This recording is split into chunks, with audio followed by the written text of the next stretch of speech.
คือจริงๆอยากออฟเฟอร์เพลงนี้ไปเพราะว่า มันเป็นเพลงหนึ่งที่ทำให้เรานึกถึงอาม่าคืออาม่าผมเสียเมื่อปีที่แล้วปี67ช่วงเดือนเนี่ยกุมภาพอดีพออยู่ดีมันนึกถึงเพลงนี้พอดีก็รีเลทว่าเมื่อก่อนเรานั่งดูโทรทัศน์ทีวีกับอาม่าไงถ้ามีโอกาสก็ต้องใช้มันก่อนมันจะเลือนหายไปมันชื่อเพลงครั้งสุดท้าย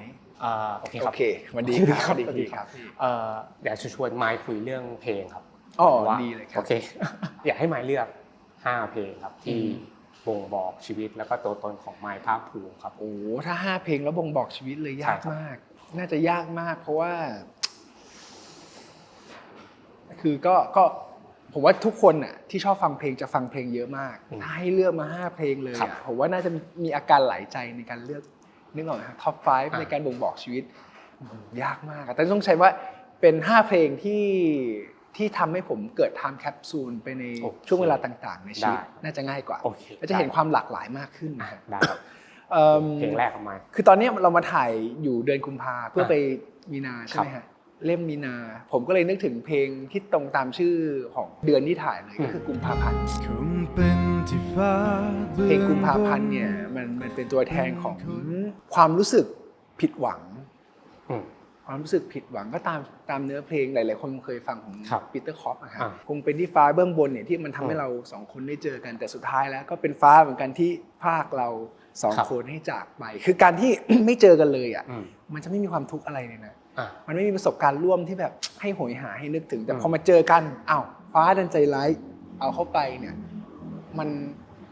การที่เขาบอกว่าฟ้าเอาคนคนนึงไปเนี่ยคือเขาไม่ได้ยินยอมนะมันจำใจมันคือความผิดหวังที่แบบเฮ้ยมันกำลังอร่อยในความสัมพันธ์แล้วสักวันนึงก็ต้องหายไปเนี่ยมันเป็นไทม์แคปซูลทำให้ผมนึกถึงหลายๆช่วงเวลาที่มีความรู้สึกอย่างนั้นเกิดขึ้นกับความสัมพันธ์ไม่ว่าจะเป็นเรื่องความรักหรือว่าเป็นเรื่องการจากลาบางอย่างเนี่ยอันนี้มีความผิดหวังแต่ว่าในเรื่องของโมเมนต์ที่เห็นชัดที่สุดเลยก็คือตอนเด็กๆที่หนังเรื่องนี้เข้าในโรงแล้วเรามีโอกาสได้ไปดูเราก็จะเห็น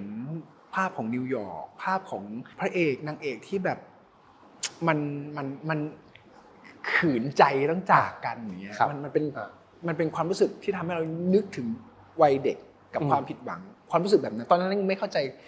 การจากลาขนาดนั้นหรอกแต่มันทำให้เราเห็นภาพนั้นชัดขึ้นแสดงว่าเพลงนี้มันก็เป็นหนึ่งในเพลงที่ใช่คือถ้าละเอียดขึ้นก็คือเพลงนี้มันไม่ได้เป็นแค่เนื้อเพลงที่มันมีความรู้สึกกับผมมันเป็นเพลงที่แม่ผมชอบมากแม่ชอบก็อีกเรื่องนึงแต่ว่าหลักๆเลยผมชอบฮาร์โมนีการเรียบเรียงเพลงนี้มันเสียงกีตาร์แล้วมันมีคอร์ดดิมินิชทั้งหลายแหละคือคอร์ดพวกนี้มันทำให้เรารู้สึกสับสนกังวลอะไรเงี้ยซึ่งผมว่าพี่นิ่มสีฟ้าที่แต่งเพลงนี้เรียบเรียงเพลงนี้คือผมว่ามันเป็นเพลงที่สำหรับผมมันเพอร์เฟกต์ในมุมของความผิดหวัง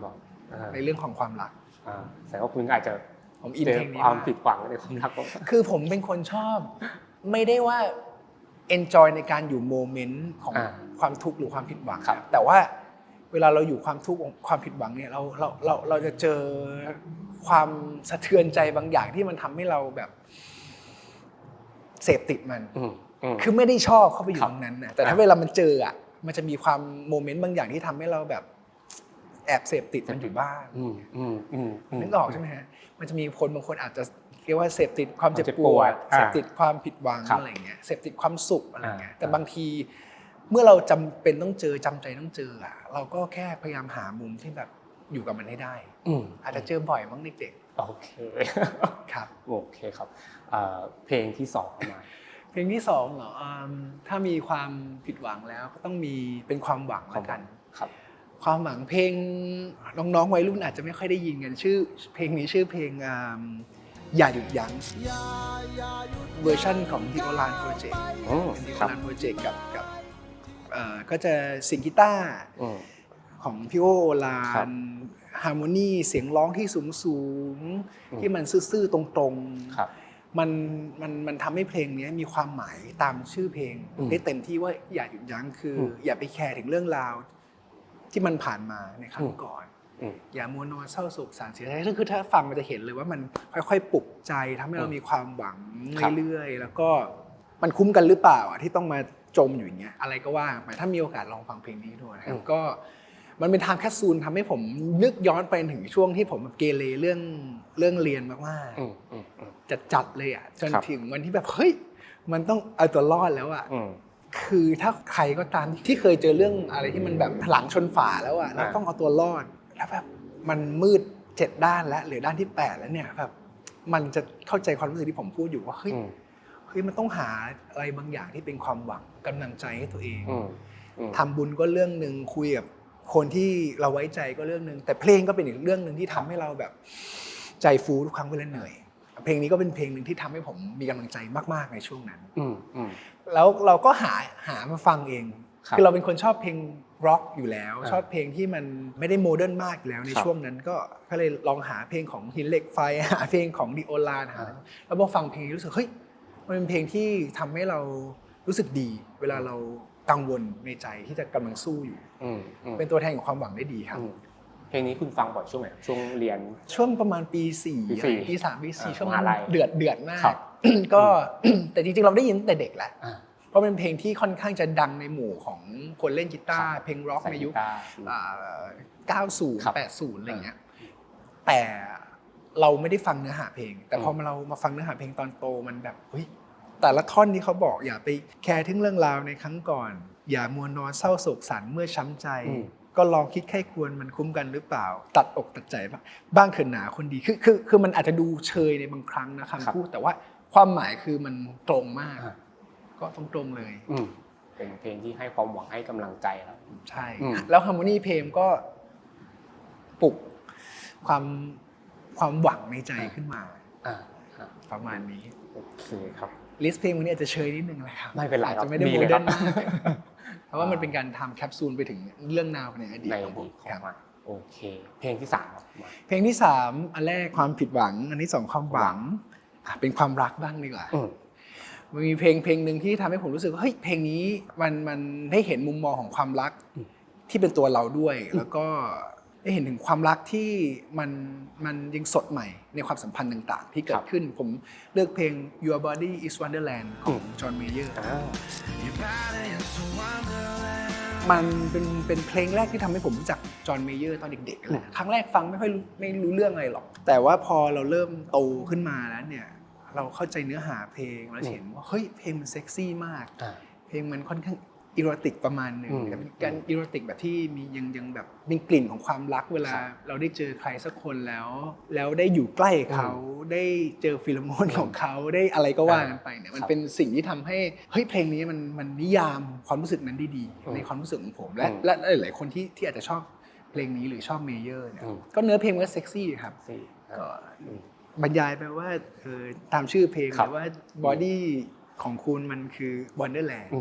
เดี๋ยวเราจะค่อยๆ make love กันนะเราจะค่อยๆเข้าไปหากันเดี๋ยวฉันไม่พูดแล้วนะฉันจะทำแล้วนะอะไรก็ว่าและจินตนาการมันเป็นเพลงที่นิยามความรักแบบสกินชิปได้ดีประมาณนั้นครับอินเพลงนี้ในช่วงวัยไหนครับในช่วงคือผมฟังเรื่อยๆผมฟังจอห์นเมเยอร์เพราะว่าชอบเขาเล่นกีตาร์แต่เพลงนี้เป็นเพลงที่ผมรู้สึกได้ยินเนื้อเพลงหรือคอนเซ็ปต์ของเพลงทรีทเมนต์เพลงแล้วรู้สึกจักรจี้ตั้งแต่ชื่อเพลงนะฮะ Your Body is Wonderland เนื้อเพลงไงวะพอเข้าไปพอฟังแล้วแหมมันก็แหมคนแต่งมันก็ประมาณนึงอ่ะนึกออกไหมฮะเป็นช่วงประมาณม.4 ม.5 ไล่ขึ้นมาตั้งแต่รู้จักเมเยอร์ก็ฟังเพลงนี้ครับจอห์นเมเยอร์นี่ถือว่าเป็นหนึ่งในศิลปินคนโปรดของคุณใช่เป็นว่าเล่นกีตาร์เหมือนกันใช่ก็เป็นหนึ่งในศิลปินที่ผมชอบมากที่สุดแต่เป็นช่วงๆของเขานะครับมันช่วงงานที่เขาทำมีความเป็นบลูส์มีความเป็นกรูฟจัดเนี่ยผมจะชอบแต่ช่วงอัลบั้มแรกๆจนถึงคอนตินัมช่วงนั้นชอบมากชอบแบบฟังทุกคืนก่อนนอนฟังทุกวันเมื่อวันเรียนที่เตรียมอุดมต้องนั่งรถ BTS ไปผมฟังจอห์นเมเยอร์ทุกเพลงซ้ำมาซ้ำไปอยู่2 ปี 2-3 ปีทุกเช้าและก่อนนอนเหมือนเป็นช่วงที่เขาก็ค่อนข้างพีคเหมือนกันช่วงนั้นพีคมากแล้วก็ยังไม่ได้ทดลองอะไรใหม่ๆที่มันทำให้เรารู้สึกว่าเฮ้ยคนไม่ชอบก็ไม่ชอบเลยหรือว่าชอบก็แบบชอบกว่าเดิมช่วงนั้นจะมีความเท่ผสมมีซาวด์กีตาร์ที่วินเทจมีเนื้อหาเพลงที่มันค่อนข้างแอบสแตรกตามคนที่เขาชอบ แบบ waiting for the world to change เนี่ยมันคล้ายๆเพลงพวกของ Captain ของ SRV ของอะไรที่มันมีความเนื้อหาค่อนข้างจินตนาการ abstract แล้วก็มีเพลงที่มันบ่งบอกถึงความเซ็กซี่แบบตัวของเขาก็เยอะวิธีการเขียนเพลงของเมเยอร์มันค่อนข้างที่จะผมว่าคนที่ชอบสื่อสารอะไรที่มันเปรียบเปยสองแง่สามงามนิดนึงอะไรน่าจะชอบเมเยอร์ในช่วงนั้นนะครับใช่เพลงที่4ครับมาเพลงที่4ความผิดหวังแล้วก็มีความหวังความรักความหลงไหลแล้วกันผมว่าความหลงไหลจริงๆอาจจะสลับเพลงผิดด้วยซ้ำแต่ไม่เป็นไรมันคือเรื่องคล้ายๆกันว่าถ้าพูดถึงความหลงไหลเนี่ยผมนึกถึงเพลงที่คือคำว่าความหลงไหลมันตีได้2แบบเนาะอย่างแรกคือหลงไหลแล้วมีความหวังกับมันอย่างที่2คือความหลงไหลแล้วยึดติดแล้วปล่อยมันไม่ได้สำหรับเพลงนี้มันคือความหลงไหลแบบยึดติดคือมันเป็นเพลงที่บอกว่าเฮ้ยอย่าไปจากฉันเลยเธอไปข้างหน้ายังไงก็ตามอาจจะเจออะไรที่สวยงามแต่สุดท้ายเธอจะเจอมันจริงๆหรือเปล่ามันชื่อเพลงว่า Don't Keep Driving ของ The Paper Kites มันเป็นเพลงเนื้อเพลงไม่มีอะไรซับซ้อนเลยครับแค่บอกว่า Don't keep driving อย่าไปตรงนั้นเลยคุณอาจจะไปเจออะไรที่มันมีดาวที่สว่างมากมายก็จริงแต่ถ้าคุณไปถึงตรงนั้นมันอาจจะแบบหายไปก็ได้คุณมั่นใจหรอว่าไปได้เจออย่าไปไหนเลยอยู่กับฉันตรงนี้เถอะนึกออกไหมคือฮาร์โมนีของเพลงมันจะมีความโพสต์ร็อกหน่อยนึงมันจะมีมีเสียงกีตาร์แบบเสียงกีตาร์คอรัสที่ทำให้มันมีความฟุ้งๆบีทค่อนข้างเทมโปช้าอะไรเงี้ยฮาร์โมนีเพลงแล้วก็การพูดอย่างเงี้ยพอมันแมทช์กันเนี่ยผมว่าเป็นเพลงหนึ่งที่มันทำให้ผมรู้สึกว่ามันสะท้อนความรู้สึกแบบเราเวลาเราหลงอะไรสักอย่างได้เฮ้ยอย่าไปไหนเลยอ่ะอย่าเลยมันไม่ถึงขั้นทุบอ่ะแต่มันก็แบบไม่ได้อยากเอาชนะแค่แบบขอร้องว่าอย่าไปไหนเลยอย่างเงี้ยถ้ามีโอกาสอยากให้ฟังเพลงนี้เพราะเป็นเพลงหนึ่งที่ผมชอบมากที่สุดอยู่ในเพลย์ลิสต์ตลอดนะเวลาคิดอะไรไม่ออกก็จะฟังเพลงนี้ฮาร์โมนีกีตาร์มันก็ไม่ได้ซับซ้อนมากแต่ว่ามันให้อารมณ์ดีเพลงนี้ต้องมันทำงานกับคุณแบบในช่วงเวลาอารมณ์แบบบังเอิญเปิดฟังช่วงสักอายุ26-27ก็ฟังเพลงไปเรื่อยๆไม่ได้คิดอะไรมากแล้วไปเจอเสียงกีตาร์ที่ผมชอบเพลงโพสต์ล็อกมากลึกๆสักๆอะไรเงี้ยมันจะมีความโพสต์ล็อกมีความลึกๆสักๆแอมเบียนเยอะๆอย่างเงี้ยเพลงนี้มันมีกลิ่นอย่างนั้นมาผมก็เลยเปิดใจฟังแล้วพอฟังไปแล้วค่อยๆฟังฮาร์โมนีเขาค่อยๆฟังวิธีการเล่าเรื่องเขาเฮ้ยมันเลยทำให้เรารู้สึกเฮ้ยเพลงนี้แม่งเวิร์กว่ะสำหรับเรานะสำหรับเรามันไม่ใช่เป็นเพลงที่จะแมสเท่าไหร่หรอกแต่สำหรับความรู้สึกที่ยึดติดหลงกำลังหลงในอะไรบางอย่างมาสะท้อนเราได้ดีประมาณ26-27ครับเพลงนี้มันทำงานกับเราแบบนั้นทำงานกับเราแบบนั้นเพลงสุดท้ายครับเพลงที่5ครับมาเพลงที่5เลือกยากเพลงที่5จริงๆทีแรกว่าจะเลือกความหวังมันเพลงสมหวังครับเคยฟังไหมครับเพลงอะไรครับสมหวังหวังกันไปก็ได้ถ้าหวังไม่เสียสตังค์แล้วมันผิดกฎหมาย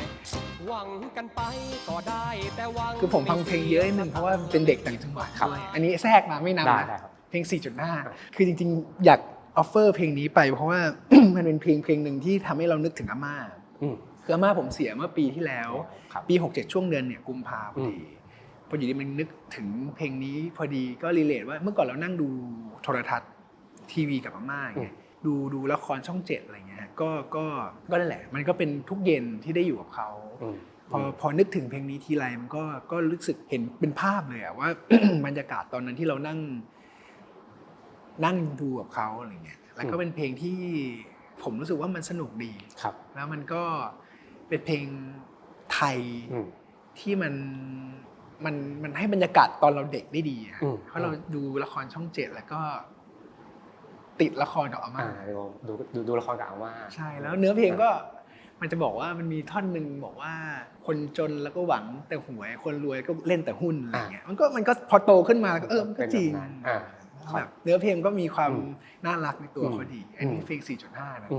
เพลงนี้มันทำให้เหมือนเวลาเราฟังแล้วเรานึกถึงย้อนไปในช่วงวัยเด็กนึกถึงอาม่าเลยนึกถึงอาม่าเลยแบบเพลงแรกกุมภาพันธ์ผมจะนึกถึงแม่เพลงนี้ผมจะนึกถึงอาม่าซึ่งเดือนกุมภาพันธ์พอดีปีแล้วท่านเสียก็เลยมันก็เลยนึกถึงสิ่งที่พูดมาก็เลยย้อนกลับมาให้รู้สึกแต่ถ้าเป็นเพลงที่5จริง พอพูดถึงการจากลาแล้วเนี่ยเพลงที่5แล้วเนี่ยความผิดหวังต่างๆสุดท้ายแล้วเป็นเรื่องเวลาดีกว่าถ้ามีโอกาสก็ต้องใช้มันก่อนมันจะเลือนหายไปมันชื่อเพลงครั้งสุดท้ายครั้งสุดท้ายของพี่สแตมป์พี่วัฒน์จริงๆผมฟังเพลงนี้ผมก็รู้สึกอินเลยนะครับช่วงประมาณปี1ไม่ได้มีความทุกข์ความเศร้ากับเพลงด้วยเลยแค่ฟังแล้วรู้สึกชอบคือผมชอบเพลงเศร้าอยู่แล้วเพลงที่มันค่อนข้างหน่วงๆอ่ะแล้วขึ้นมาก็ขึ้นด้วยเสียงเปียโนหน่วงๆนิดนึงหากเพียงได้รู้ว่ามันจะเป็นครั้งสุดท้ายฉันคงทำได้ดีกว่าแค่พูดทักทายมันก็ขนลุกแล้วนะสำหรับผมถ้ากูรู้นะว่ามันจะเป็นครั้งสุดท้ายกูก็คงทำอะไรมากกว่านั้นอะไรอย่างเงี้ยก็ยังรู้สึกอยู่เนี่ยพูดก็ยังรู้สึกพอพูดถึงเรื่องนี้แล้วมันก็เป็นเพลงที่เราเวลาเราได้ยินกลับไปบังเอิญได้ฟังก็จะรู้สึกว่าจริงๆแล้วโอกาสอะไรที่มีเราก็ควรจะทำให้มันดีที่สุดโดยเฉพาะกับเรื่องความสัมพันธ์กับคนที่รักเราแล้วก็เรารักเขาก็ชอบเพลงนี้มากๆอีกอย่างหนึ่งคือช่วงโซโล่กีตาร์มันเป็นโซโล่กีตาร์สไตล์ที่ผมชอบสไตล์ที่ผมชอบมีความติดบลูส์นิดนึงในเพลงนะถ้าลองฟังแล้วจะเก็ตว่าผมพูดเรื่องอะไรอยู่แท็กนิดนึงนะถ้าพูดเรื่องความรู้สึกเกี่ยวกับเพลงแต่มาชอบฟังเพลงเศร้าใช่ไหมหรือเพลงที่มันออกเป็นช่วงของชีวิตเลยครับแต่ว่าถ้าฟังแล้วสบายใจจะเป็นเพลงเศร้าเพราะอะไรหรือว่ามันไม่รู้ตั้งแต่เด็กๆแล้วครับเหมือนเรารู้สึกว่าเพลงเศร้ามันให้อารมณ์กว่าเรารู้สึกง่ายกว่าพอมีความรู้สึกขึ้นอารมณ์ที่มันพรั่งพรูขึ้นมาเนี่ยมันก็จะชัดกว่าก็คือมันให้อารมณ์กว่าเพลงเศร้าถ้าเลือกลิสต์เพลงความสุขเพลงโรแมนติกเนี่ยผมอาจจะใช้เวลาคิดนิดนึงหรือว่ามันอาจจะน้อยหน่อยแต่เพลงเศร้ามันเป็นตับเลยครับเพลงตับถ้าพูดถึงเนื้อหานะครับเพลงเศร้าเยอะมากการลาจากแอดออนอีกสมมติมันเพลงเยอะเศร้าเยอะมากที่ดีชื่อเพลงหนึ่งชื่อเพลงปราสาททราย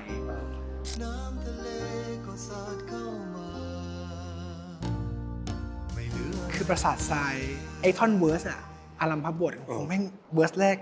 จึกแล้วอะก็คือปราสาททรายก็ค่อยๆสร้างขึ้นมาสักพักนึงแม่งน้ำพัดปึ๊กหายหมดเลยก็มันก็นิยามทั้งเพลงได้แล้วความรักที่มันกำลังเราปั้นกันมาตั้งนานอยู่ดีมันเจออะไรสักอย่างเธอจะตายจากหรือว่าเราเข้ากันไม่ได้จะเห็น